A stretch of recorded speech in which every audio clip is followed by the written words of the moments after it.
کہ دبئی کی قسمت بدلنے کی شروعات صرف 440 روپے سے ہوئی تھی۔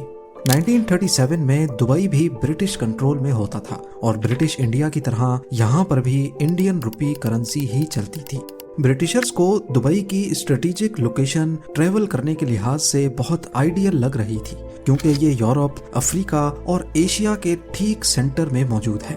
برٹش امپیریل ایئر ویز دبئی کے سمندر میں فلائنگ بوٹس کی بیس بنانا چاہتے تھے اور پھر انہوں نے دبئی کے ساتھ ایک ایگریمنٹ سائن کر لیا۔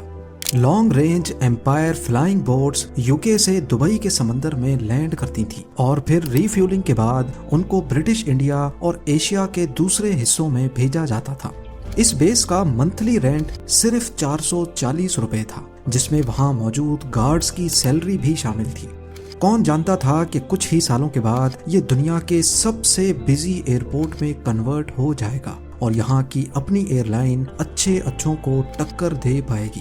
ایمریٹس ایئر لائن کو کس مشکل گھڑی میں بنانے کا فیصلہ کیا گیا اور آخر ایک چھوٹی سٹی سے ابھرنے والی یہ ایئر لائن اتنے کم وقت میں پوری دنیا کی سب سے بڑی ایئر لائن کیسے بن گئی؟ زیم ٹی وی کی ویڈیوز میں ایک بار پھر سے خوش آمدید۔ ناظرین، 1950s میں دبئی کے رولر شیخ راشد بن سعید ال مختوم کو اچھی طرح معلوم تھا کہ ان کے پاس آئل کے جتنے ریزروز ہیں وہ صرف 30 سے 40 سال ہی چل سکتے ہیں۔ ان کو جلد از جلد کوئی آلٹرنیٹ انکم سورس بنانا تھا۔ انہوں نے دیکھا کہ برٹشرز دبئی کی لوکیشن کو استعمال کر کے اپنی ایئر لائنز کو ایک اسٹاپ اوور فراہم کر رہے ہیں اور دبئی کو صرف معمولی سا رینٹ ہی ملتا ہے۔ یہی دیکھتے ہوئے دبئی کے رولر نے 1959 میں دبئی ایئرپورٹ کی کنسٹرکشن کا آغاز کیا۔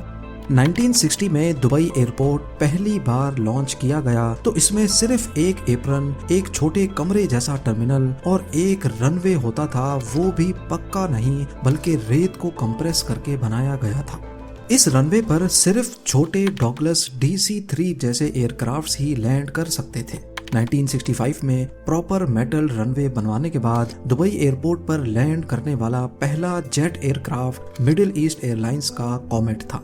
ہر گزرتے سال دبئی کے رولر ایئرپورٹ میں نئی اور لیٹسٹ فیسلٹیز لانچ کروانے لگے۔ 1969 میں یہاں 9 ایئر لائنز کام کر رہی تھیں جو 20 ڈیسٹینیشنز آفر کرتی تھیں، اور 1980 میں دبئی ایک انٹرنیشنل اسٹاپ اوور بن کر ابھرنے لگا، جہاں Air India, Cathay Pacific, Singapore airlines اور ملیشین ایئر لائنز جیسے نام ری فیولنگ کرنے کے لیے رکتے تھے۔